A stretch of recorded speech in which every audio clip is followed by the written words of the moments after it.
Alors bonjour tout le monde, bienvenue au module 1 du cours 12 du 25 mars. Alors vous allez retrouver sur Brightspace d'abord une copie de l'agenda, comme j'ai mentionné la semaine dernière pour chacun des derniers cours. Alors sur l'agenda, vous allez voir premier sujet et la solution du cas Game Trick que je vous avais remis la semaine dernière pour pratiquer. Alors vous allez avoir la solution détaillée sur Brightspace. Ensuite de ça, on va couvrir les chapitres 10 et 11 dans le volume Core Concept. Alors, je vais couvrir la matière par vidéo et aussi je vais vous mettre les notes de cours par la suite sur les chapitres correspondants sur Brightspace. Et ensuite, on va terminer avec la section sur les contrôles, sur les bases de données. Alors, je vais aussi vous mettre des documents sur Brightspace pour cette section-là. Et vous allez avoir aussi un ou plusieurs vidéos là, qui vont couvrir cette matière-là. Le dernier point à l'agenda, c'est concernant le cas à remettre. Alors, je vais ajouter soit aujourd'hui ou demain jeudi le cas qui, lui, va être à remettre mercredi prochain. Alors, vous allez avoir les instructions sur le cas. Comme pour le premier cas, vous pouvez le faire en équipe aussi. Alors, toutes les instructions détaillées vont être indiquées au début du cas. Alors, première section, je voulais commencer d'abord, c'est concernant le chapitre 10. Alors, chapitre 10 est intitulé Contrôle informatique et système d'information comptable. Alors, ce chapitre-là, dans votre volume, couvre plusieurs des sujets qu'on a déjà touchés, soit dans les contrôles de documentation, les contrôles de structure, etc. Alors, par contre, il vient rajouter certains éléments supplémentaires qu'on n'avait pas nécessairement couverts. Alors, le chapitre en question, le chapitre 10, comme je viens de mentionner, on dit continue la discussion qu'on a eue au niveau des systèmes de contrôle interne là, dans un contexte informatique. Puis il parle entre autres de 3 catégories principales de contrôle qui doivent être mises en place dans un cadre informatique, c'est-à-dire les contrôles au niveau de l'entreprise, les contrôles généraux et aussi les contrôles d'application.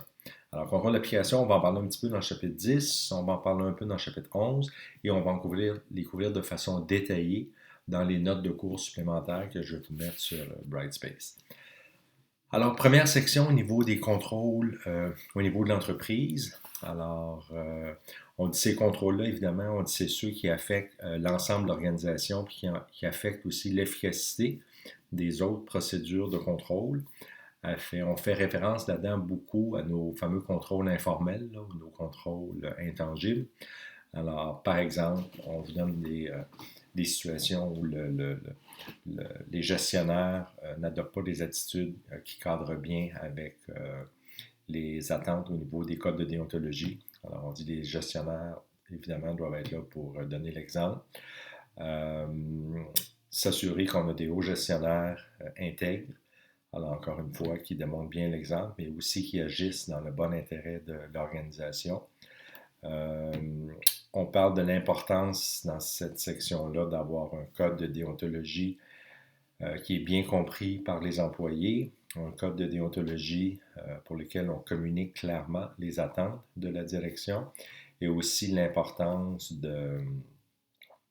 d'exiger du personnel une déclaration périodique, idéalement annuelle, comme quoi ils ont bien relu les exigences du code de déontologie et qu'ils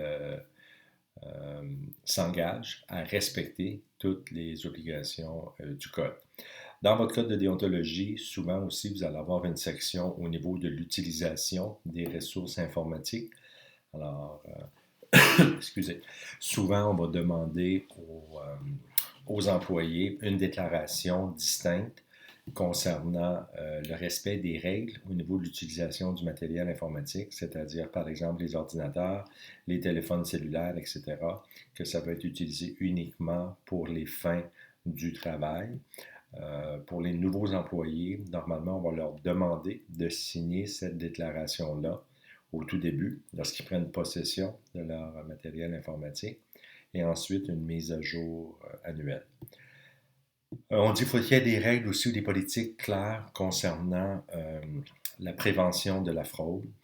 Alors, qu'est-ce que les employés doivent faire dans les cas où ils suspectent qu'il y a de la fraude, peut-être, qui a été commise. Alors, on a parlé dans les cours précédents des lignes de dénonciation.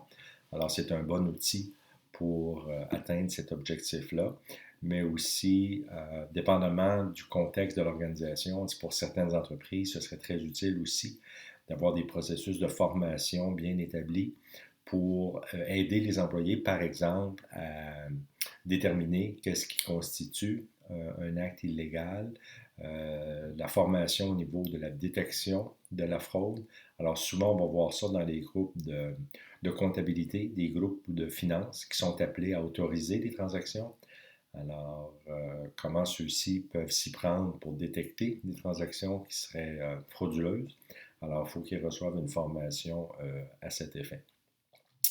Dans cette même section, au niveau des contrôles au niveau de l'entreprise, on parle de l'importance d'avoir un processus de délégation d'autorité qui est bien établi à partir des plus hauts niveaux dans l'organisation jusqu'au niveau plus bas.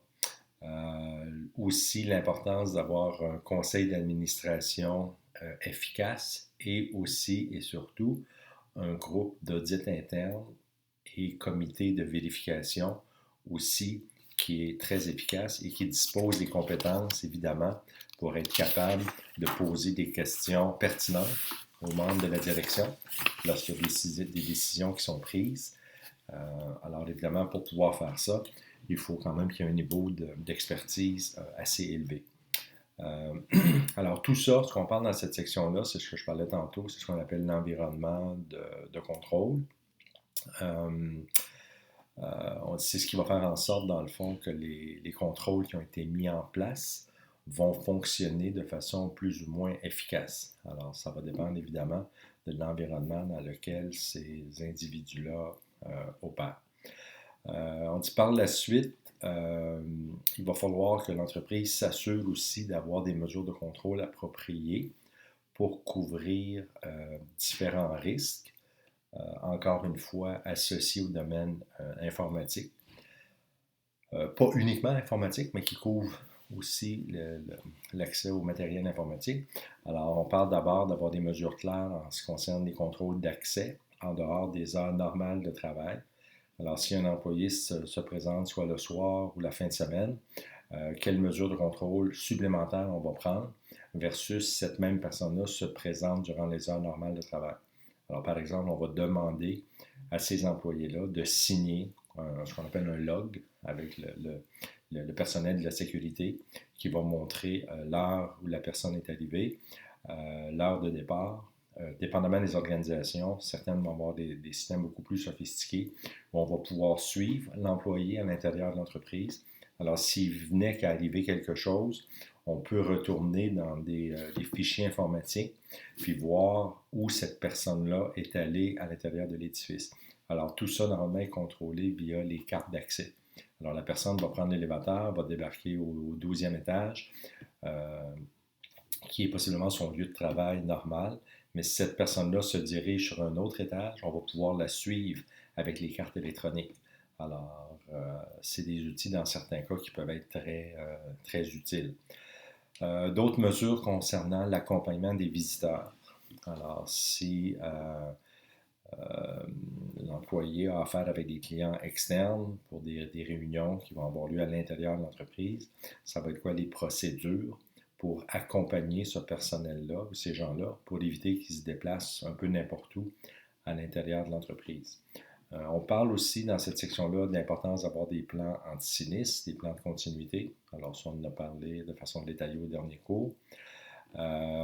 Concernant l'accès au système informatique, alors on réitère encore l'importance d'avoir des mots de passe, des restrictions d'accès, des salles d'ordinateurs fermées à clé, d'avoir des systèmes antivirus sur l'ensemble de notre matériel informatique, des alarmes de détection dans le cas où il y aurait des incendies.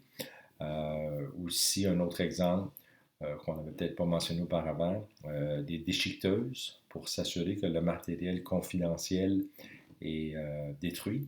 Alors, normalement, ça va être des agences de sécurité externes qui vont être responsables de venir chercher le papier qui a été déchiqueté, l'amener dans des centres de recyclage et tout ça contrôlé évidemment dans un environnement très, très, très sécure. Alors ça termine la première section au niveau des contrôles au niveau de l'entreprise. Dans le prochain module, le module 2, on va parler de la suite qui sont les contrôles généraux.